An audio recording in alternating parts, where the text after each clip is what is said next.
अल्हम्दुलिल्लाहि रब्बिल आलमीन वस्सलातु वस्सलामु अला अशरफिल अंबियाइ वल मुरसलीन नबीना मुहम्मदिन व अला आलिहि व अस्हाबिहि अजमईन अम्मा बाद फ़अऊज़ु बिल्लाहिस समीइल अलीम मिनश शैतानिर रजीम मिन हमज़िहि व नफ़ख़िहि व नफ़्थिहि बिस्मिल्लाहिर रहमानिर रहीम व ज़क्किर फ़इन्न ज़िक्रा तनफ़उल मुमिनीन रब्बि इश्रह ली सदरी व यस्सिर ली अमरी वहलुल उक़दतम मिन लिसानी यफ़क़हू क़ौली सुब्हानक ला इल्म लना इल्ला मा अल्लमतना इन्नका अंतल अलीमुल हकीम।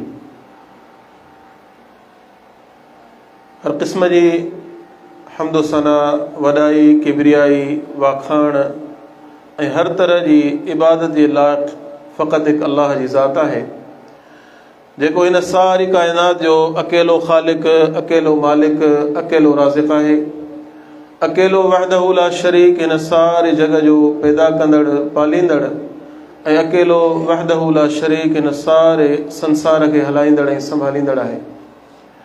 हम्दो सना खां बाद लातादाद बेशुमार दुरूद ऐं सलाम हुजनि सैयदुल अंबिया, इमामुल अंबिया, सरवर कायनात, फ़ख्र मौजूदात, इमाम आज़म, रहबर आज़म, क़ाइद आज़म, मुर्शिद आज़म जनाब मुहम्मद रसूलुल्लाह सल्लल्लाहु अलैहि वसल्लम जिन जी ज़ात गिरामी थे, जिनके अल्लाह सुब्हानहू व तआला असां इंसाननि जी हिदायत, रहबरी ऐं रहनुमाई जे लाइ ख़ातमुन नबीयीन यानी आख़िरी पैगम्बर ऐं रहमतुल लिल आलमीन बनाए करे मोकिलियो। हम्दो सना ऐं सलातो सलाम खां बाद वाजिबुल एहतराम अज़ीज़ सामीन किराम, दोस्तो, भाइरो, बुज़ुर्गो, अल्लाह सुब्हानहू व तआला असां सभिनी इंसाननि खे हिन काइनात में, हिन दुनिया में पैदा करे मोकिलियो आहे ऐं इन असांजी पैदाइश जे पोयां हिकु मक़सदु आहे। अल्लाह से फरमाए थो अफ़हसिबतुम अन्नमा ख़लक़नाकुम अबथा, ए मुंहिंजा बानओ तव्हां ईअं न सम्झिजो जो असां तव्हांखे बेफ़ाइदा या बेमक़सद पैदा कयो आहे। असां जेको तव्हांखे पैदा कयो आहे ऐं तव्हांजी ख़िदमत लाइ हीअ ज़मीन, हीअ आसमान, हीअ सिज, हीअ चंड, हीअ तारा, हीअ फ़सुल, हीअ पोखूं, हीअ मुदूं, हीअ मौसमूं पैदा कयूं आहिनि, ए सारियूं शयूं पैदा करे वरी तव्हांखे हिन काइनात में मोकिलियो आहे। इन जे पोयां मूं रब जो हिकिड़ो मक़सदु आहे ऐं उन मक़सद खे अल्लाह सुब्हानहू व तआला क़ुरान मजीद में हिननि लफ़्ज़नि में बयानु कयो, वमा ख़लक़तुल जिन्न वल इंस इल्ला लियअबुदून, त मूं इंसाननि ऐं जिन्ननि खे फ़क़ति पंहिंजी इबादत लाइ पैदा कयो। हिन दुनिया में असां आया आहियूं, मक़सदु इहो कोन्हे त दुनिया कमायूं, पैसो गॾु कयूं, दौलत गॾु कयूं, बैंक बैलेंस ठाहियूं, घर माड़ियूं बंगला ठाहियूं, खाई पी ऐं हिकिड़े ॾींहुं दुनिया मां मरी खपी ख़तम थी हलिया वञूं, इन मक़सद लाइ कोन आहे। मक़सदु असांजी पैदाइश जो तमामु अज़ीम आहे ऐं उहो मक़सदु छा आहे? अल्लाह सुब्हानहू व तआला जी इबादत, अल्लाह सुब्हानहू व तआला जी बानब। इन मक़सद लाइ, इन शइ लाइ अल्लाह सुब्हानहू व तआला असांखे पैदा कयो। हाणे मुंहिंजा भाइरो, जेकॾहिं असां हिन मक़सद खे पूरो कंदासीं त अल्लाह तबारक व तआला असां खां राज़ी थींदो ऐं अल्लाह तबारक व तआला जॾहिं असां खां राज़ी थींदो त असांजी ज़िंदगी, असांजी हयाती ख़ैर ऐं बरकत सां भरिजी वेंदी। पर जेकॾहिं असां इन मक़सद खां गाफ़िल थींदासीं त हू त बेपरवाह बादशाह आहे, हुनखे कंहिंजी परवाह न आहे, हू हर शइ ते क़ादिर आहे। ऐं जेकॾहिं थोरो गौर सां ऐं थोरो ध्यान सां इबादत वारे मौज़ूअ खे बि सम्झिजे त अल्लाह सुब्हानहू व तआला असल में असांजी इबादत जो बि मोहताज न आहे। असांजे लाइ इबादत फ़र्ज़ कई अथसि, असांखे ॿुधायो अथसि त तव्हांजी पैदाइश जो मक़सदु इबादत आहे, पर गॾोगॾु इहा ॻाल्हि बि सम्झाई अथसि त मूंखे तव्हांजी इबादत जी परवाह न आहे। नबी अलैहिस्सलाम जो इरशाद पाक आहे त अल्लाह सुब्हानहू व तआला हीअ जेकी ज़मीन आहे असांजी, इन जे मथां आसमान खे पैदा कयो आहे ऐं आसमान हिकिड़ो न आहे बल्कि 7 आसमान आहिनि ऐं आसमान जे हर हिकु चपे ते हिकु हिकु मलाइक आहे जेको सजदे में अल्लाह सुब्हानहू व तआला जी वाखाण, अल्लाह साईं जी तारीफ़, अल्लाह साईं जी हमद ऐं सना बयानु करे रहियो। ऐं असांजो ज़मीन ते जीअं बैतुल्लाह आहे, ईअं अल्लाह सुब्हानहू व तआला आसमाननि ते बैतुल्लाह जे मथां बैतुल मामूर ठाहियो आहे। असांजो क़िबलो बैतुल्लाह आहे, जॾहिं त फ़रिश्तनि जो क़िबलो बैतुल मामूर आहे। ऐं प्यारे पैगम्बर फरमायो उन बैतुल मामूर में हिकिड़े ई वक़्त में 70,000 फ़रिश्ता तवाफ़ कनि था ऐं हिकिड़े फ़रिश्ते खे जेॾी महिल हिकिड़ो दफ़ो उते तवाफ़ करण जो वारो मिले थो त वरी उनखे वारो नथो मिले। मूंखे ॿुधायो त जेको रब जंहिंजा आसमान फ़रिश्तनि सां भरिया पिया आहिनि इबादत जे लाइ ऐं काइनात जी हर शइ उनजी तस्बीह करे थी, अलाह साईं फरमाए थो कुल्लुन क़द अलिम सलातहु व तस्बीह, अलाह साईं जी हर मख़लूक उनजी तस्बीह बयान करे थी। ॿी जाइ ते फरमाई वलाकिन ला तफ़क़हून तस्बीहहुम, ज़मीन तोड़े आसमान में हर शइ अलाह जी वाखाण बयान करे थी, तव्हां उनजी वाखाण खे कोन था सम्झो।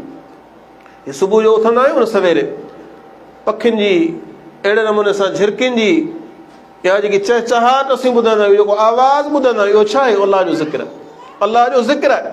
काइनात जी हर शइ अलाह तबारक व तआला जी तस्बीह बयान करे थी। ज़मीन सॼी भरी पई आहे ऐं असां सम्झंदा आहियूं त शायदि ज़मीन ते ही चंद मख़लूक़ूं ईअं कोन्हे। मुफ़सिरीन किराम इहा ॻाल्हि लिखी आहे ऐं जदीद साइंस बि इहा ॻाल्हि ॿुधाए थी त ज़मीन में जेके मख़लूक़ात डिस्कवर थियूं आहिनि, यानी जेके साइंसदाननि लधियूं आहिनि, उन्हनि जो तादाद 8 लख जे क़रीब, 8 लख जे क़रीब। ऐं जेके उन्हनि अञा लधियूं कोन्हनि उहे अञा अलाए केतिरियूं आहिनि। उहे 8 लख मख़लूक़ूं सवाइ इंसान जे सभु अलाह जी तस्बीह बयानु कनि थियूं। हाणे मूंखे इहो ख़बर त अलाह सुब्हानहु व तआला खे छा असांजी तस्बीह या इबादत जी का ज़रूरत आहे? उहो बेपरवाह बादशाह आहे, उहो बेपरवाह बादशाह आहे। असांजी आज़माइश करणु चाहे थो त मुंहिंजा बाना, मूं तोखे हयाती ॾिनी, मूं तोखे ताक़त ॾिनी, मूं तोखे जवानी ॾिनी, मूं तोखे बच्चा ॿार ॾिना, मूं तोखे दुनिया जी हर नेमत ॾिनी। ही ज़मीन तोला ख़ल्क़े में, आसमान तोला ख़ल्क़े में, ही फ़सुल तोला ख़ल्क़े में, मुंदू तोला ख़ल्क़े में, हवा, ही पाणी, ही रोशनी, ही सिज ऐं चंड, सभु तोला ख़ल्क़े में, सभु तुंहिंजी ख़िदमत में लॻाए छॾियमि। हाणे आउं ॾिसां थो त तूं मुंहिंजी ख़िदमत ऐं इबादत में अचींदो या कोन थो अचे। अलाह साईं सिर्फ़ु इहा आज़माइश रखी, अल्लज़ी ख़लक़ल मौत वल हयात लियब्लुवकुम अय्युकुम अहसनु अमला। अलाह साईं फरमाए थो अबे आदम जी पैदाइश, असांजो वालिद, इंसानियत जो वालिद आदम अलैहिस्सलाम जी पैदाइश खां वठी करे काइनात जी आख़िरी इंसान ताईं अलाह साईं फरमाए थो जेके बि इंसान पैदा थींदा मूं उन्हनि खे आज़मायो आहे। हिकिड़ा अचनि पिया, हिकिड़ा वञनि पिया, लियब्लुवकुम, अलाह ताला हर हिक जी आज़माइश वठे पियो। त अलाह साईं ॾिसण थो चाहे त बानू मुंहिंजो खाई करे, मुंहिंजो ॾिनल पाए करे, मुंहिंजी धरतीअ ते रही करे मुंहिंजी इबादत करे थो या कोन थो करे। आज़माइश आहे, न त हुनखे का परवाह कान्हे। प्यारे पैगम्बर जो मशहूर फरमान आहे, प्यारे पैगम्बर जी हदीस, अलाह जे नबी फरमायो त जेकॾहिं दुनिया जा समूरा इंसान ऐं जिन मिलनि ऐं सभु जा सभु फर्मा बरदार थी वञनि, सभु जा सभु नेकोकार थी वञनि, सभु जा सभु परहेज़गार थी वञनि, सभु जा सभु अलाह ऐं उनजे रसूल जी फर्मा बरदारी करण वारा थी वञनि न, रब साईं फरमाए थो मुंहिंजी बादशाहत में मच्छर जे पर जेतिरो वाधारो कोन ईंदो, मच्छर जे पर जेतिरो वाधारो कोन ईंदो। ऐं वरी जे सभु जा सभु नाफ़रमान थी वञनि, इंसान तोड़े जिन, अलाह साईं फरमाए थो उन्हनि सभिनी जी नाफ़रमानी सां वरी मुंहिंजी बादशाहत में मच्छर जे पर जे बराबरि खोट कान ईंदी। बेपरवाह बादशाह। हीअ जेको आलिम सगोरा तव्हांखे ॿुधाइनि था दादा, मस्जिदूं आबाद कयो, नमाज़ूं पढ़ो, क़ुर पढ़ो, ज़िक्र कयो, अलाह साईं खे यादि कयो ऐं अलाह जे हबीब मुहम्मद रसूलुल्लाह सल्लल्लाहु अलैहि वसल्लम जो सुन्नतूं अपनायो, मस्जिदुनि सां प्यार कयो, क़ुर सां प्यार कयो। यकीन ॼाणो न उन्हनि उलमा जो तव्हां सां मफ़ाद आहे, न अलाह जो मफ़ाद आहे, न उलमा जो मफ़ाद, न अलाह जो मफ़ाद। मफ़ाद तव्हांजो पंहिंजो आहे, मफ़ाद तव्हांजो पंहिंजो आहे। जेकॾहिं रब पाक खे सुञाणे करे, उनजी नेमतुनि खे सुञाणे करे उनजे साम्हूं सजदा रेज़ थी वेंदव, रब पाक तव्हांजी दुनिया या आख़िरत संवारे छॾींदो। न त हू बेपरवाह आहे, हू बेपरवाह आहे। काइनात ते वॾा वॾा इंसान आया, वॾी वॾी उमिरि वारा, वॾी ताक़त वारा, वॾे पैसे वारा, वॾे दौलत वारा। अलाह साईं उन्हनि खे बि ईअं टाइम ॾिनो जीअं असांखे मिलियो आहे, उन्हनि खे बि वक़्तु मिलियो, उन्हनि खे बि हयातियूं मिलियूं, उन्हनि खे पैसा ऐं दौलतूं मिलियूं। ऐं अलाह साईं फरमाए थो वमा बलगू में शहर मां तइनहुम, तव्हां त उन्हनि जे 10 हिसे में बि कोन आहियो। सूरह सबा में अलाह साईं फरमाए थो तव्हां उनजे 10 हिसे में बि कोन आहियो। कीअं? नूह अलैहिस्सलाम जी क़ौम जी उमिरूं 1000 साल हूंदियूं, पंहिंजी 100 मस थिए थी, माना पाण उनजे 10 हिसे में बि कोन आहियो। 60-70 में माण्हू तक़रीबन वीचारो भुरी वञे थो, पूरो थियो थो वञे। ऐं हुज़ूर साईं फरमान बि आहे, जामे तिरमिज़ी हदीस आहे त मुंहिंजी उम्मत जी उमिरूं 60 खां 70 जे विच में आहिनि। थोरा माण्हू हूंदा जेके इन हद खां मथे वेंदा, हू ॾहूण ते असांखां वधीक उमिरि में, ॾहूण ते असांखां वधीक सॻा, ॾहूण ते असांखां वधीक उन में ताक़तूं ऐं ॾहूण खां वधीक उन वटि दौलतूं हुयूं। केॾां विया, केॾां विया? हज़ारी हलिया विया छॾे शान शाही, वणी की न वैदहू खे कंहिंजी वॾाई। हज़ारे हलिया विया, असांखां वधीक सॻा, असांखां वधीक ताक़तवर, असांखां वधीक दौलत वारा, असांखां वधीक अहल माल अयाल वारा, बचन औलादनि वारा विया हलिया। ऐं कीअं विया? अलाह साईं उहो बि क़ुर में ॿुधायो। अलाह साईं फरमाए थो फकुल्लन अख़ज़ना बिज़ंबिही फमिनहुम मन अर्सलना अलैहि हासिबा वमिनहुम मन अख़ज़तहु सय्य्अह वमिनहुम मन अग़रक़ना। हिकिड़ा ॿुॾी मुआ, हिकिड़ा ज़मीन में ग़रक़ थी मुआ, हिकिड़नि ते पथरनि जो मींहुं वसियो। अलाह साईं फरमाए थो असां उन्हनि ते ज़ुल्म कोन कयो। फकुल्लन अख़ज़ना बिज़ंबिही, सभु पंहिंजे नाफ़रमाननि जे पकड़ में आया, नाफ़रमान थी विया। जेको खाइनि पिया उहो अलाह जो ॾिनल।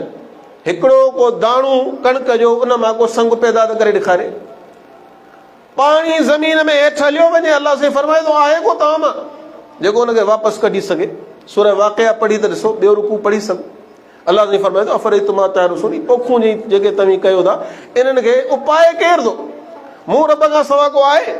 हीउ जेको पाणी पियो था इनखे ज़मीन जे जर में पैदा केरु करे थो? हीअ जेकी बाहि ॿारियो था इन लाइ काठी किथां थी अचे? ॿारनि किथां थो अचे?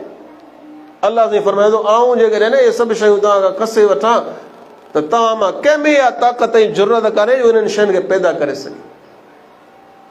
अलाह साईं इहे सारियूं शयूं पंहिंजे लाइ पैदा करे हाणे पंहिंजो इम्तिहान वरितो आहे। बाक़ी माल आहे, अलाह साईं उनजी विरासत पंहिंजे हिकमत सां कई आहे, पंहिंजे अंदाज़े सां कई आहे। अलाह साईं फरमाए थो वलो बसतल्लाहु रिज़्क़ लिइबादी लबग़ौ फिल अर्ज़ि, सभिनि खे आऊं कुशादो ॾियां न त सभु नाफ़रमान थी वञनि। पोइ मूं जंहिंखे ॾिनो आहे उनखे बि आज़मायो आहे। अमीर जी बि आज़माइश आहे, ग़रीब जी बि आज़माइश आहे। त इन शइ ते न वञो त भई दौलत केतिरी आहे, पर इन शइ ते वञो त दौलत खां अलावा अलाह साईं जा केतिरा अहसान आहिनि असां। अखियूं ॾिसो, कन ॾिसो, चप ॾिसो, ज़ुबान ॾिसो, हथ ॾिसो, पेर ॾिसो। इंसान जे पंहिंजे वजूद ते अलाह साईं जा अलाह केतिरा थोरा आहिनि। असां ईअं भाईंदा आहियूं त यार जेकॾहिं पैसो न गंज हुजे पोइ सम्झो अलाह राज़ी आहे, पोइ निमाज़ बि पढ़ंदासीं, मस्जिद में वेंदासीं, ज़िक्र बि कंदासीं, सदका ख़ैरातूं कंदासीं। असीं सूरनि में लॻा पिया आहियूं, सॼो ॾींहुं छिप कुटियो, शाम जो घर अचूं ऐं मौली साहिबनि जी वारो कयो, निमाज़ ते अचो। असीं थकल टुटल। अलाह जा बाना, दौलत अलाह जी रज़ा जी निशानी कोन था, इहा ॻाल्हि सम्झी छॾियो। दौलत अलाह जी रज़ा जी निशानी कान्हे।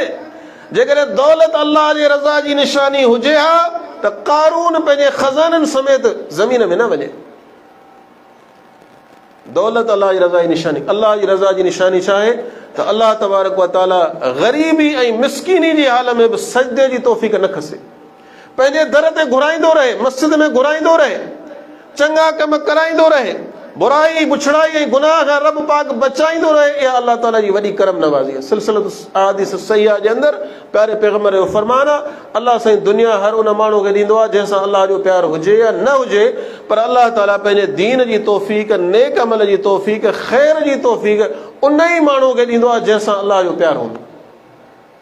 त मुंहिंजा भाइरो दोस्तो, गौर इन शइ ते कयो त हीअ जेकी असांजी हयाती बर्फ़ वांगुरु पिघरे पई, इन में पाण अॻिते लाइ छा कयो आहे?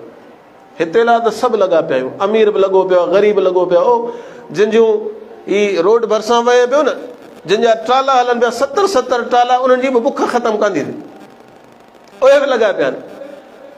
ऐं होॾां हिकिड़ो मिसकीन आहे, छिप कुटे शाम जो 1000 रुपयो आणे थो, पर उनजे दिलि में अलाह साईं सब्र ऐं शुक्र रखियो त उनखां वधीक ख़ुशि आहे। ऐं ख़ासि करे जेकॾहिं उनखे वरी इबादत जी तौफ़ीक़ मिलियल आहे न, अलाह जे दर ते अचण जी तौफ़ीक़ मिलियल आहे, त उनखां वॾो को शाहूकार कोन्हे। उनखां वॾो को शाहूकार कोन्हे। छो त रब जॾहिं नाराज़ थींदो आहे न, गिरह कोन खसींदो आहे वात मां। रब साईं जे मां नाराज़ थींदो आहे त बाने खां सजदे जी तौफ़ीक़ खसींदो। इन करे आऊं बि ॾिसां, तव्हीं बि ॾिसो, हर मुस्लमान पंहिंजे जीअं में झाती पाए, पंहिंजे गिरेबान खे में झाती पाए ॾिसे त असां मां केतिरा आहिनि जेके अलाह जे दर ते अचण वारा आहिनि, रब जे साम्हूं रोज़ सजदो करण वारा आहिनि, रब जे साम्हूं रोज़ झुकण वारा आहिनि। मुंहिंजा भाइरो दोस्तो, अलाह तबारक व तआला इबादत जा कई क़िस्म असां ते रखिया आहिनि, पर इबादतुनि मां जेकी सभ खां वधीक अलाह ताला खे वणंदड़ इबादत आहे न, सा निमाज़ आहे। सा निमाज़ आहे। इबादत असांजे पैदाइश जो मक़सदु आहे। पर अल्लाह तबारक व तआला खे इबादतुनि मां बि जेकी इबादत बेहद पसंदि आहे सा नमाज़ आहे। हाणे पाण पंहिंजे पाण ते गौर कयूं, पंहिंजे हाल ते गौर कयूं त उहा नमाज़, उहा इबादत जंहिंजे लाइ मुंहिंजो ऐं तव्हांजो हबीब मुहम्मद रसूलुल्लाह सल्लल्लाहु अलैहि वसल्लम जॾहिं दुनिया मां वञे पियो, अल्लाह जे नबी जो आख़िरी वक़्तु आहे, आख़िरी पसाव आहे। पाण करीम अलैहिस्सलाम दुनिया मां लाॾाणू करण वारा आहिनि ऐं पंहिंजी उम्मत खे नसीहत छा पिया कनि, अस्सलात व मा मलकत ऐमानुकुम, ए मुंहिंजा उम्मतियो, मूंखां पोइ ॿिनि शयुनि जी पारत अथमि, मूंखां पोइ ॿिनि शयुनि जी पारत अथव। अल्लाह जे फर्ज़नि मां निमाज़ जी पारत अथव ऐं ॿाननि जे फर्ज़ मां वरी जेके तव्हांजा मातहत आहिनि, मातहत ग़ुलाम नौकर चाकर, पर मातहत में माण्हू जो पंहिंजो औलाद बि अची वञे थो, घरवारी बि अची वञे थी, उन्हनि सां तव्हां सुहिणो सलूक कजो। त जंहिं शइ जे लाइ अल्लाह जो हबीब मुहम्मद रसूलुल्लाह सल्लल्लाहु अलैहि वसल्लम दुनिया मां वेंदे फ़िक्रमंद आहे, दुनिया मां वेंदे फ़िक्रमंद आहे, पंहिंजी उम्मत खे नसीहतूं कंदो पियो वञे। पाण सोचूं त पाण खे उन फ़र्ज़ जो केतिरो फ़िक्र आहे, पाण खे उन शइ जो केतिरो फ़िक्र आहे, पाण खे उन इबादत जो केतिरी ऊन आहे, पाण केतिरो उनजो फ़िक्र कयूं। ॾिसण में ईअं अचे थो, ख़ासि करे असांजो जेको ई सिंध जो माहौल आहे, पंजांगुरियूं बराबरि कोन्हनि, पर असांजे अंदरि नमाज़ जे हवाले सां वॾी कोताही आहे असांजे अंदरि।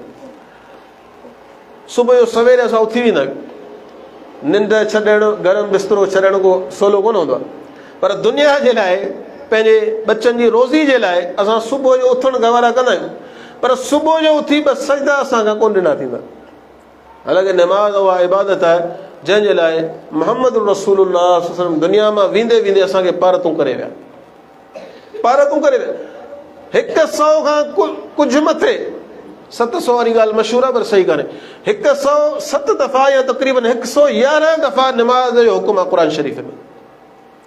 प्यारे पैगंबर जो फरमान आहे, अल्लाह तबारक व तआला वटि जेॾीमहिल तव्हां पेश थींदव, अल्लाह सुब्हानहु व तआला रोज़े जी पुछा पहिरीं कोन कंदो, ज़कात जी पुछा पहिरीं कोन कंदो ऐं ॿिए कंहिं फ़र्ज़ जी पुछा पहिरीं कोन कंदो, पहिरीं पुछा कंदो निमाज़ जी। बाना ॾे ख़बर निमाज़ पढ़ी है कोन पढ़ी। हाणे मूंखे ॿुधायो त असांजा उहे भाउर जेके सिर्फ़ु ईद पढ़नि था या सिर्फ़ु जुमो पढ़नि था, रब पाक जे इन सवाल में कामयाबु कीअं थींदा?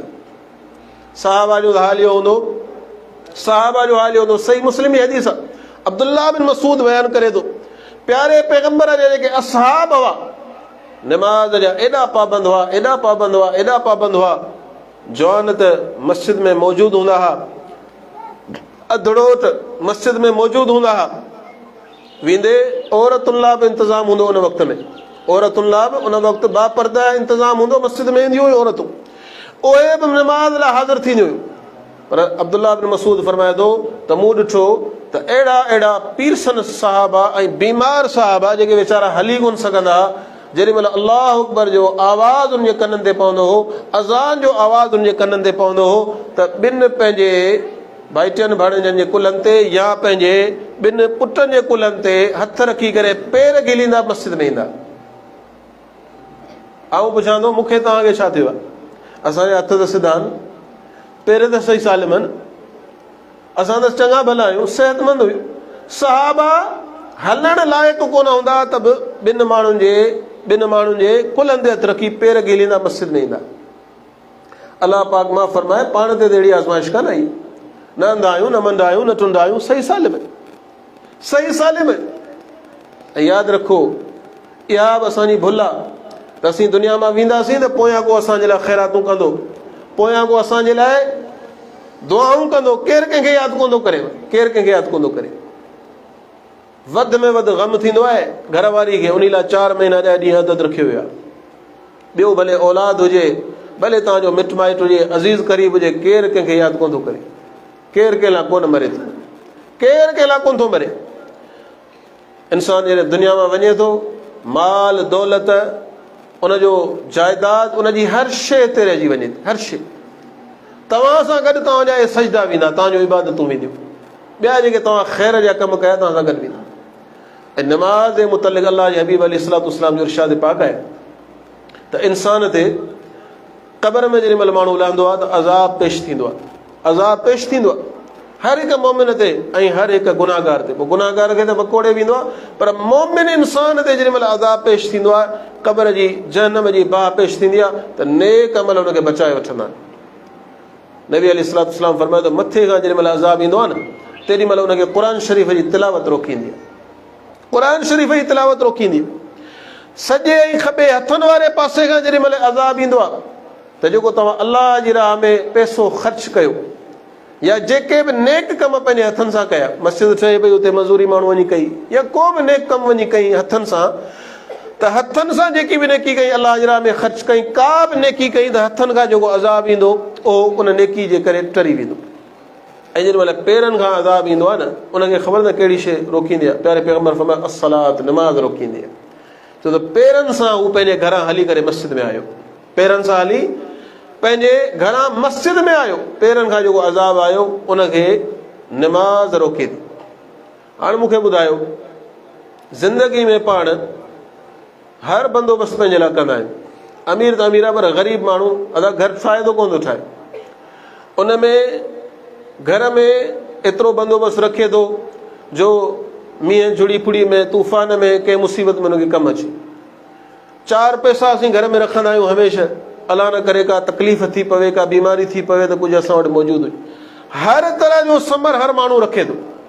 पाइण लाइ कपिड़ो रखूं था, ग़रीब माण्हू वटि 2 जुतियूं हूंदियूं आहिनि, हिकिड़ी आम जेकी आम पाए हलंदो आहे, हिकिड़ी जुती रखंदो आहे शादी में, दावत में पाइण जे लाइ, किथे महिमान थी वञण जे लाइ। इहो बि समर गॾु आहे। रहण लाइ घर आहे, खाइण पीअण लाइ घर में अन्न मौजूदु आहे, पाइण लाइ लिबास मौजूदु आहे, टुवाल चादरूं वेंदे जुतियूं बि असां वटि मौजूदु आहिनि। पर छा आख़िरत वारो जेको सफ़र आहे असांजो, उन लाइ को समर पाण ठाहियो आहे? उन लाइ को समर ठाहियो आहे पाण? वॾे में वॾो समर आहे नमाज़। ऐं हाल असां मुस्लमाननि जो इहो आहे त हिकिड़ा साल जा नमाज़ी आहिनि, हिकिड़ा नमाज़ी आहिनि जुमे जा। 5 वक़्त नमाज़ी तव्हांखे चंद माण्हू मिलंदा, चंद माण्हू। ऐं पोइ असांखे शिकायत हूंदी आहे त भई असांजी ज़िंदगी मां ग़म ऐं परेशानी, मुसीबतूं, आज़माइशूं वञनि ई कोन थियूं। मुंहिंजा भाइरो यादि रखो, अलाह सुब्हानहु व तआला क़ुर मजीद में इहा ॻाल्हि बयानु कई आहे, फ़ज़कुरूनी अज़कुरुकुम, ताईं मूंखे यादि कयो ऐं तव्हांखे यादि कयो। वला तकूनू कल्लज़ीना नसुल्लाह फअनसाहुम अनफुसहुम, उन्हनि माण्हुनि वांगुरु न थियो जिन अलाह खे विसारियो, पोइ अलाह उन्हनि खे विसारे छॾियो। फजर ऐं असर जी नमाज़ में बाक़ाइदा हाज़िरी लॻंदी आहे। हिकिड़ी हाज़िरी पंहिंजी स्कूल में लॻंदी न, हर हिकु माण्हू स्कूल पढ़ियल आहे, को 2 दर्जा, को 5 दर्जा, को वधीक पढ़ियल आहे, असेंबली लॻंदी आहे, कान लॻंदी आहे, हाज़िरी भरबी आहे हुते, हाज़िरी भरबी आहे, केरु आयो केरु कोन आयो। पोइ जेको हाज़िर आहे उन लाइ ख़ैरु आहे, जेको ग़ैर हाज़िर आहे उन लाइ पोइ सज़ा बि आहे, सभु शयूं। पाण मां हर माण्हूअ जी फ़रिश्ता हाज़िरी लॻाईंदा आहिनि 2 वक़्तनि ते, हिकिड़ो फजर नमाज़ जो टाइम ऐं ॿियो विची नमाज़ जो टाइम। पोइ जेके न नमाज़ ते हूंदा आहिनि, अलाह तबारक व तआला वटि, अलाह साईं त सभु ख़बर आहे, पर फ़रिश्ता वञी उते रिपोर्ट ॾींदा आहिनि मथे, मुंहिंजा अलाह असीं फजर जी नमाज़ ते वियासीं त तुंहिंजा फलाणा फलाणा फलाणा जेके बाना हुआ न, उहे मस्जिद में हाज़िर हुआ, मस्जिद में हाज़िर हुआ। ऐं असर नमाज़ महिल जेॾी महिल असीं मोटियासीं, प्यारे पैगम्बर फरमायो त 2 टोलियूं अचनि थियूं, ईअं सम्झो 2 शिफ्टूं लॻंदियूं, हिकिड़ा ॾींहं जा फ़रिश्ता, ॿिया राति जा। पोइ पंहिंजूं ड्यूटियूं तब्दील कंदा, फजर नमाज़ जे महिल ऐं असर नमाज़ महिल। राति वारा आया, ॾींहं वारा आया, उहे विची नमाज़ ते हलिया विया। वरी राति वारा आया, उहे राति विची नमाज़ खां वठी करे फजर ताईं आहिनि। हाणे जेॾी महिल मटा सटा कनि था त अलाह साईं उन खां पुछे थो, ॾियो ख़बर मुंहिंजा बाना तव्हां कहिड़े हाल में छॾे आहियो? त ख़बर अथव नमाज़ुनि लाइ छा चवनि था? नमाज़ुनि लाइ चवनि था तरकनाहुम वहुम युसल्लून व अतैनाहुम वहुम युसल्लून। ऐं मुंहिंजा अलाह, असां तुंहिंजे ॿारनि वटि पहुतासीं त फलाणा फलाणा, जॾहिं वियासीं त बि नमाज़ में पढ़ियूं, जेॾी महिल वापसि आयासीं तॾहिं बि नमाज़ में पढ़ियूं।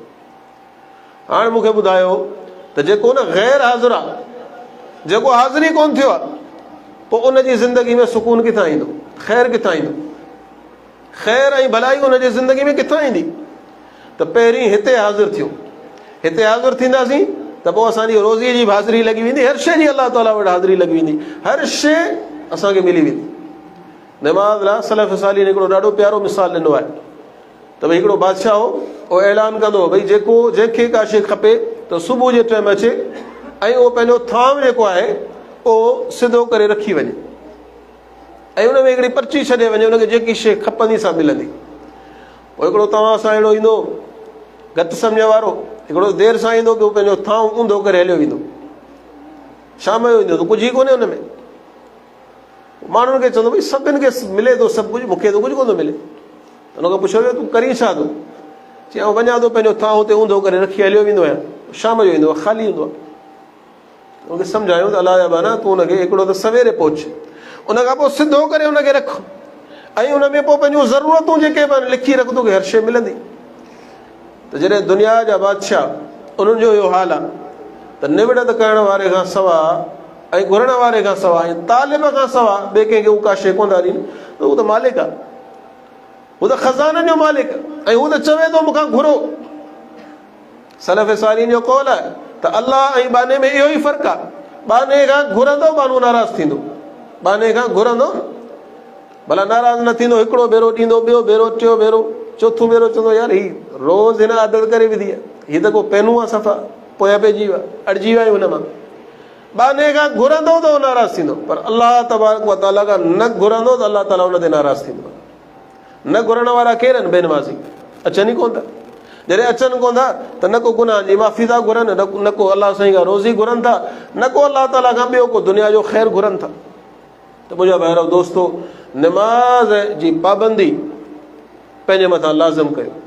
नमाज़ जी पाबंदी जॾहिं असीं पंहिंजे मथां लाज़िम कंदासीं, हर तरह जो ख़ैरु असांजी झोली में अची पवंदो। को हिकिड़ो फ़ाइदो कोन्हे नमाज़ जो, को हिकिड़ो फ़ाइदो कोन्हे, तक़रीबन 10 वॾा फ़ाइदा आहिनि, 10 वॾा फ़ाइदा। इख़्तिसार सां ॻाल्हि खे मुख़्तसर कंदो तव्हांजे साम्हूं ज़िक्र कंदो वञा, जीअं ख़बर पए त नमाज़ को बार कोन्हे, नमाज़ हिकिड़ो इनाम आहे, नमाज़ हिकिड़ी नेमत आहे। जॾहिं असीं हुनखे अदा कंदासीं त हर तरह जो ख़ैरु असांजी झोली में अची पवंदो। सभ खां पहिरियों फ़ाइदो, दुनिया में हर माण्हू जी कोशिशि हूंदी आहे त मुंहिंजा तालुकात वॾनि माण्हुनि सां हुजनि, हूंदी आहे या कान हूंदी आहे? ग़रीब माण्हू बि चवंदो आहे चलो कंहिं जलसे में ओचितो को मिली वियो, सियासतदान हथ मिलाई त हमरा 10 ॾींहं वेठो ॿुधाईंदो आहे, महीना पर साल वेठो ॿुधाईंदो, फलाणो ख़ान मूंसां मिलियो, फलाणो मूंसां मिलियो। या वरी कूड़ी कनी को ॻाल्हि करे अहिड़े न यार तुंहिंजी त ॻाल्हि मखदूम हाउस में थी पई, हालांकि थी बि न हुजे, मिड़े ई मखण हणंदो हुजे, अॻिलो दिलि ख़ुशि करण जी कोशिशि कंदो हुजे, त हमरा ॾाढो ख़ुशि थींदो आहे यार मूंखे फलाणे ॿुधायो, मुंहिंजो फलाणी जाइ ते ज़िक्र थियो। बानू जे करे थोरे पैसे वारो आहे, बानू जे करे थोरो कंहिं कुर्सी वारो, उहिदे वारो, उन लाइ असीं मरूं था त यार असांखे ख़ाली हथु ॾे, ॿियो कुझु बि न ॾे। उन अलाह जे दरबार लाइ ऐं उन अलाह जे कुर्ब लाइ असीं नथा मरूं, जंहिं वटि हर तरह जी इज़त आहे, हर तरह जा खज़ाना आहिनि। लहू मक़ालीदु समावाति वल, ज़मीन ऐं आसमान जा खज़ाना जंहिंजे हथ में, उहो सिर्फ़ु कुन चवे त असांजा झोल भरिजी वञनि। त नमाज़ जो वॾे में वॾो फ़ाइदो इहो आहे त नमाज़ इंसान खे अलाह जे वेझो करे थी, ऐं यकीन ॼाणो जेको अलाह जे वेझो आहे न, दुनिया जी का ताक़त हुनखे कुझु नथी करे सघे। अलाह जे वेझो आहे, अलाह साईं जे क़रीब आहे, पोइ दुनिया सॼी हुनजी मुखालिफ़ थी वञे त बि हुनखे परवाह न हूंदी। अलाह ताला दुश्मन जे वात मां ग्रह कढी हिनखे खाराईंदो। अलाह साईं क़ादिर आहे, हज़रत मूसा खे कीअं निपाई, फिरौन होॾा माण्हू माराए पियो, हज़रत मूसा जी क़ौम में जेके पैदा थियनि पिया सभु ॿार माराए पियो, सभु छोकिरा माराए पियो, पर हिन अलाह जो हुकुम थियो त संदसि घर में निपाए वॾो कईंसि, संदसि घर में, ऐं संदसि माउ खे हुनखे ख़बर कान्हे हिन जी माउ आहे। हज़रत मूसा अलैहिस्सलाम जी अमड़ खे हुन पघार बि ॾिनी त हीउ निपाए असांखे नंढड़ो वॾो करे ॾींदे तोखे पघार ॾींदासीं। थॼ बि पंहिंजे बचे खे प्यारी पघार बि वरितई, ऐं हज़रत मूसा हुते जवान बि थियो, ऐं पोइ वापसि मोटी बि आयो, ऐं पोइ मिस्र उन में मुफ़सिरीन करां ॿिया ॻाल्हि लिखी आहे त फिरौन जी हुकूमत ख़तमु थी, ऐं वरी बनी इसराईल जी हुकूमत क़ाइमु बि थी हज़रत मूसा जे क़ौम जी। त अलाह ताला जॾहिं बाने जो थी वेंदो आहे न, पोइ हुनखे दुनिया जी का बि ताक़त को नुक़सानु कान थी ॾेई सघे, पर शर्त इहो आहे बाने जो अलाह सां तालुक़ु मज़बूत हुजे। रसूलुल्लाह जो इरशाद पाक आहे, सही मुस्लिम हदीस आहे, अक़रबु मा यकूनु अब्दु मिन रब्बी व हुव साजिदुन, इंसान वधि में वधि वेझो अलाह खे तॾहिं हूंदो आहे जॾहिं सजदे जी हालत में हूंदो, जॾहिं सजदे जी हालत में हूंदो। सजदे जी अदा इंसान जी अलाह खे एॾी वणे थी, एॾी वणे थी, जो प्यारे पैगंबर जो ॿियो फरमान आहे त अलाह ताला जी रहमत उन वक़्तु माण्हूअ ते ईअं वसे थी वॾे फुड़े मींहं वांगुरु, जेॾी महिल हू सजदे जी हालत में हूंदो। ऐं यादि रखो, हुन हिकिड़ो कोन कयो, ओ जंहिं ते पाण अॼु ताईं लानतूं विझंदा आहियूं, अऊज़ु बिल्लाहि मिनश शैतानिर रजीम, पनाह घुरां थो अलाह जी शैतान मरदूद खां। चवंदा आहियूं शैतान मरदूद, मरदूद माना तड़ियल, जंहिंते अलाह जी लानत पियल, उन हिकिड़ो सजदो कोन कयो। मूंखे ॿुधायो पाण केतिरा सजदा छॾियूं था ॾींहं में, केतिरा सजदा छॾियूं था? पोइ जंहिंखे अलाह ताला हिकिड़े सजदे करे तड़े छॾियो, पाण केतिरा सजदा छॾियूं था? फर्ज़नि जूं 17 रकातूं आहिनि, 17 रकातूं, हर रकात में 2 सजदा थींदा आहिनि। सुन्नतूं मुअक्कदा 12 आहिनि, सजदा उनजा 24 थी विया। उन खां पोइ वितर आहे, 1 खां वठी 3 या 5 या 11 ताईं 13 ताईं अचे थो हज़ूर साईं पढ़ंदा सल्लल्लाहु अलैहि वसल्लम। लॻभॻि हिकिड़े ॾींहं में असां ज़रे घटि थोरे फ़र्क़ सां 50 खां 70 जे विच में सजदो छॾियूं था। मूंखे ॿुधायो उहो हिकिड़े सजदे खे छॾण वारो तड़जी वियो, असां ते पोइ रहमत वसंदी असां ते। मुंहिंजा भाइरो दोस्तो, नमाज़ जो फ़िक्र कयो। ऐं सिर्फ़ु पाण न, क़ुर फरमाए थो वअमुर अहलक बिस्सलाति वस्तबिर अलैहा, पाण बि पढ़ो, पंहिंजे बच्चनि खे बि उन जो हुकुम ॾियो। यकीन ॼाणो, जंहिं घर में असांजूं अमड़ियूं, असांजूं अदियूं, असांजूं भेनरूं निमाज़ी आहिनि, घर जो वॾो बि निमाज़ी आहे, ऐं बालिग़ जेके ॿार आहिनि उहे बि निमाज़ी आहिनि, उन घर में कॾहिं बि अलाह ताला जे तरफ़ां का वॾी आज़माइश, का वॾी तकलीफ़ कान ईंदी। उन घर में रोज़ीअ जा मसइला कोन हूंदा, उन घर में परेशानियूं कोन हूंदियूं, उन घर में जिनात ग़ैबात ऐं इहे शयूं कोन हूंदियूं। छो त उन घर में रहण वारा अलाह पाक खे वेझा हूंदा निमाज़ जे करे। त निमाज़ जो सभ खां वॾो फ़ाइदो इहो आहे त निमाज़ तव्हांखे अलाह जे क़रीब करे थी। त मुंहिंजा भाइरो दोस्तो, बिल्कुलु ईअं जीअं न दुनिया में वॾा वास्ता ठहिण लाइ असां मां हर हिकु माण्हू आतो हूंदो आहे, ऐं चवंदो त उन खां 1000 भेरा असीं आता हुजूं अलाह जे क़रीब थियण जे लाइ। ऐं अलाह ताला जे क़रीब थियण जो फार्मूलो सादो आहे। वॾे माण्हूअ खे वेझो थियण जे लाइ वॾा कम करणा पवंदा आहिनि, दावतूं करणियूं पवंदियूं आहिनि, ख़र्च करणा पवंदा आहिनि, सूखड़ियूं पाकड़ियूं ऐं अलाह माफ़ करे चापलूसियूं करणियूं पवंदियूं आहिनि। पोइ वञी हमरा चवंदो बाबा हा हीउ असांजो सुठो कमदार आहे। ताल्लुक बनाइण खां दीन मना कोन थो करे। वॾे माण्हू सां ताल्लुक तव्हां शरीयती हद में रखी सघो था, पर आउं चवां थो हिकिड़े मुस्लमान जो फ़िक्र छा हुजे, फर्श वारनि सां ताल्लुक न, अर्श वारे सां। अर्श वारे सां मुंहिंजो ताल्लुक केतिरो मज़बूत आहे। मुंहिंजो तव्हांजो हर मुस्लमान जो फ़िक्र इहो हुअणु घुरिजे। वॾनि माण्हुनि सां मिलण जी मना कान्हे, उन्हनि सां सलाम करण जी मना कान्हे, बल्कि नबी साईं जो फरमान आहे जेको वॾो आहे तव्हां हुनजी इज़त कयो। पर आउं चवां थो जहिड़े नमूने सां असां MPAs MNAs ऐं वॾनि माण्हुनि सां ताल्लुक बनाइण जे लाइ फ़िक्रमंद आहियूं, उन खां कई भेरा वधीक पाण खे फ़िक्रमंद हुअणु घुरिजे अलाह सां ताल्लुक जे लाइ। ऐं अलाह सां ताल्लुक मज़बूत थींदो निमाज़ सां। त निमाज़ जो सभ खां पहिरियों फ़ाइदो इहो आहे त निमाज़ पढ़ण सां इंसानु अलाह जे वेझो थींदो आहे। ऐं जेको अलाह जे वेझो आहे न, उनखे लहर न लोॾो कोई। जेको अलाह जे वेझो आहे उनखे लहर न लोॾो कोई, उहो सदाईं कामयाबु। निमाज़ जो ॿियो वॾे में वॾो फ़ाइदो, अलाह साईं नमाज़ी खे बेहद बेहिसाब अजर सवाबु ॾे थो। सही बुखारी रिवायत आहे, मेराज वारी राति जे नबी साईं ते नमाज़ फ़र्ज़ थी, नबी साईं जी उम्मत ते 50 निमाज़ूं हुयूं, अलाह ताला उन मां 45 माफ़ करे छॾियूं। 5 निमाज़ूं रहियूं। जॾहिं 5 निमाज़ूं खणी करे मुंहिंजो तव्हांजो मुर्शिद इमाम मोहम्मद रसूल मोटणु लॻो, तेॾी महिल पोयां अलाह ताला आवाज़ु ॾिनो, या मोहम्मद ए मुंहिंजा हबीब, ला युबद्दलुल क़ौलु लदय्य, मुंहिंजो फ़ैसिलो तब्दील कोन थींदो आहे। मूं 50 निमाज़ूं तव्हांजी उम्मत ते फ़र्ज़ कयूं हुयूं, पर मूं रब जो फ़ैसिलो 50 निमाज़ुनि जो हो, उहो मूं घटि करे 5 रखियूं आहिनि। पर मूं रब जो इहो ऐलान आहे, तव्हांजी उम्मत पढ़ंदी, हीअ ख़म्सुन व हीअ ख़म्सुन सही बुखारी लफ़्ज़ आहिनि, तव्हांजी उम्मत पढ़ंदी त 5 वक़्त पर हुनखे सवाबु साॻियो 50 निमाज़ुनि जो ॾींदुसि। 50 निमाज़ुनि जो सवाबु। ऐं वरी जेकॾहिं बा जमात पढ़ो त हिकिड़ी हदीस में अचे थो 23 दर्जा वधीक, हिकिड़ी में 25, हिकिड़े में चए थो 27 दर्जा वधीक सवाबु। यानी निमाज़ी माण्हू अजर ऐं सवाब सां पंहिंजा झोल भरे छॾे थो। त इहो निमाज़ जो वॾे में वॾो ॿियो फ़ाइदो आहे। टियों फ़ाइदो निमाज़ जो इहो आहे त निमाज़ इंसान जे दिलि खे सुकून ॾिए थी। हीअ माण्हू गोरियूं वेठा खाईंदा आहिनि, ऐं गोरियुनि वारो मिसाल असीं ॾींदा आहियूं तक़रीबन वॾनि माण्हुनि लाइ, पर अॼु हाल इहो आहे, नाराज़ न थिजो, सभिनी ॻाल्हि कोन थो कयां, ग़रीब तबिको बि जेको आहे न, उहो बि दिलि खे ज़हन खे सुकून ॾियण जे लाइ नशे ते लथल आहे। अध खां वधीक माण्हू भंग चरस अफ़ीम इन्हनि शयुनि ते लथल आहिनि। छाजे लाइ परेशान आहिनि? भई शौक़ सां त केरु कोन थो करे न, कंहिंखे ज़रूरत आहे। नशे सां हिकिड़ो त जान जो नुक़सानु, माल जो नुक़सानु, इज़त जो नुक़सानु। हर माण्हू चवंदो यार हीउ मवालड़ो आहे कोन्हे, उनजी उहा इज़त कान हूंदी जेकी हिकिड़े सही माण्हू जी हूंदी आहे। माण्हू छो था कनि? परेशान। कंहिंखे रोज़ीअ जा मसइला आहिनि, कंहिंसां कहिड़ी परेशानी आहे, कंहिंसां कहिड़ो टेंशन आहे, कंहिंसां कहिड़ो मसइलो। सभिनी मसइलनि जो हल अलाह ताला नमाज़ में रखियो। अलाह से फरमाए थो अला बिज़िक्रिल्लाहि तत्मइनुल क़ुलूब, ए मुंहिंजा बानो मुंहिंजो ज़िक्र कंदव ऐं तव्हांजी दिलनि खे इत्मिनान ऐं ख़ुशीअ सां भरे छॾींदुसि। अलाह साईं जो वाइदो ऐं प्यारे पैगम्बर जो फरमाना सिलसिलतुल अहादीस सहीह जी हदीस आहे, जुइलत क़ुर्रतु ऐनी फ़िस्सलाह, अलाह साईं मुंहिंजे अखियुनि जो ठार नमाज़ खे बनायो। अलाह साईं मुंहिंजो अखियुनि जो ठार छा खे बनायो? नमाज़। हाणे नमाज़ असीं पढ़ूं कोन था, पोइ ज़ाहिर आहे दिलि बेचैन थींदो न। पोइ जॾहिं दिलि बेचैन थींदो ऐं दिलि खे तव्हां सही नमूने सां चैन न ॾिनो, सही तरीक़े सां दिलि खे चैन ॾियण जो तरीक़ो छा हो? इंसानु ग़म ॾुख खणी अचे थो, मस्जिद में अचे, वुज़ू करे अलाह साईं जे साम्हूं सजदा रेज़ थी वञे, सभु ग़म दुख दर्द हिकु लहज़े में लही वेंदसि।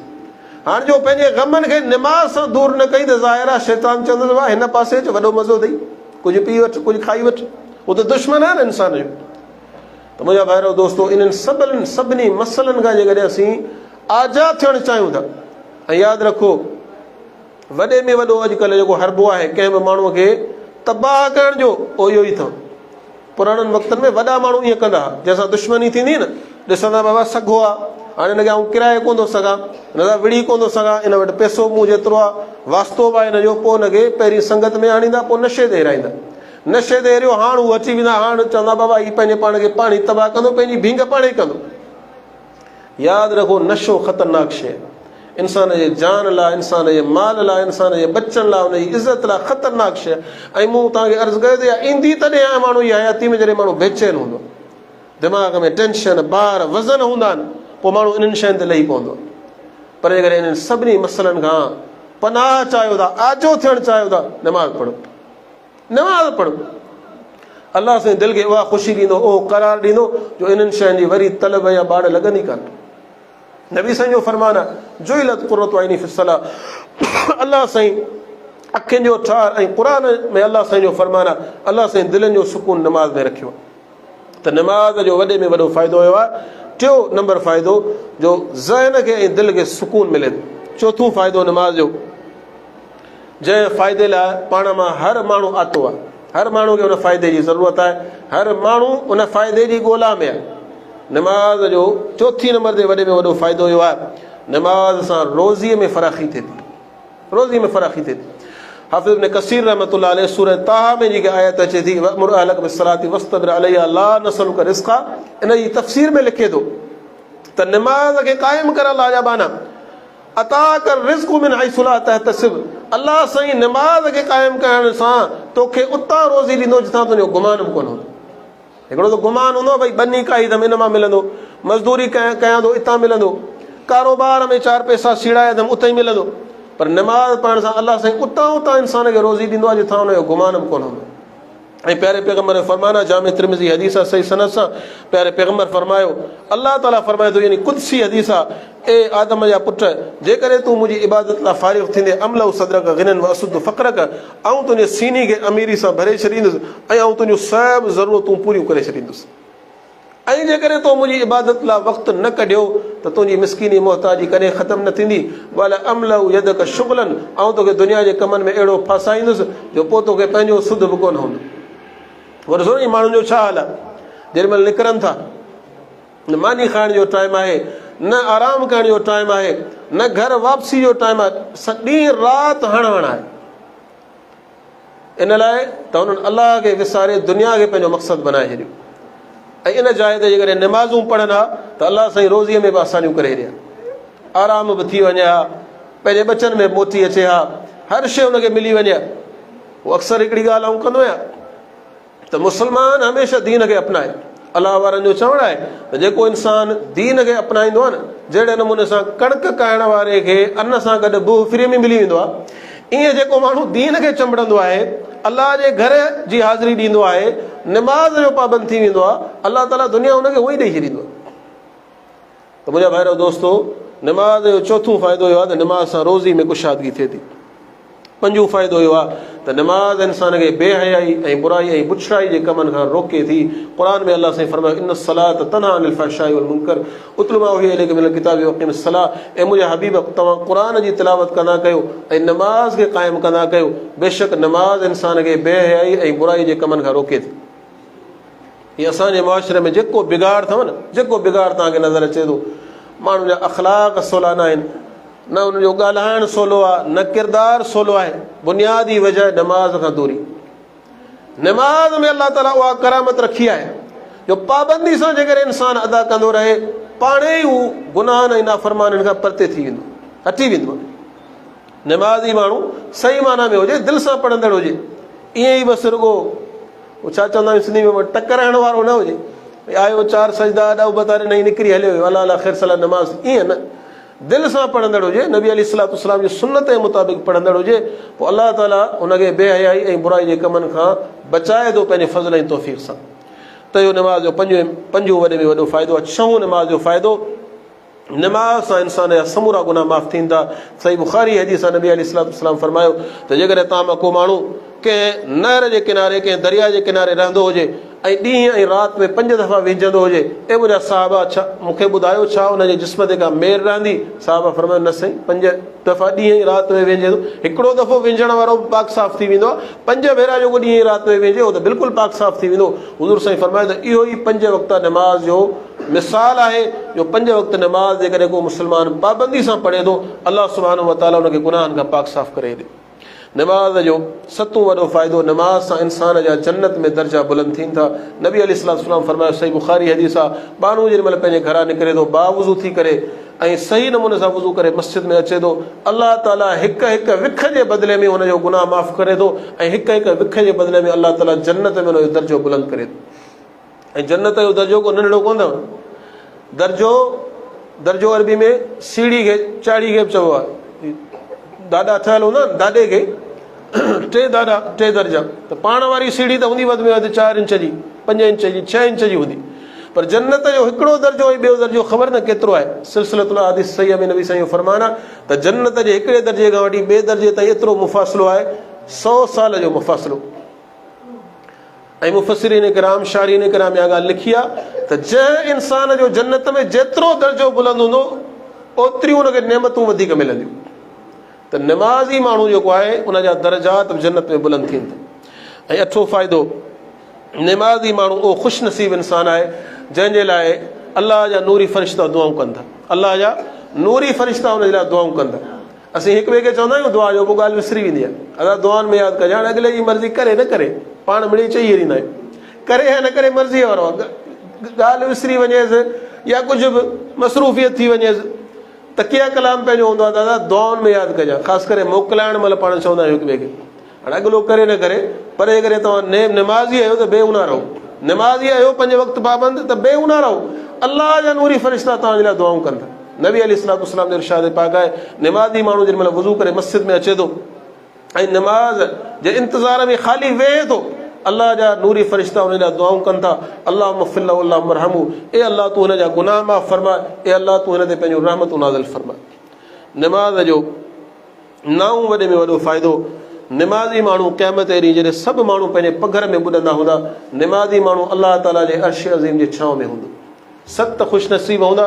नबी साईं फरमायो, सही बुख़ारी मुस्लिम हदीस आहे, जंहिंमां हिकिड़ो ओ हूंदो वरजुलुन क़ल्बुहु मुअल्लक़ुन बिल मसाजिद, हिकिड़ो ओ ख़ुशि नसीब हूंदो जंहिंजी दिलि मस्जिद सां ॻंढियल आहे, मस्जिद में उहो अचे थो, नमाज़ पढ़े थो।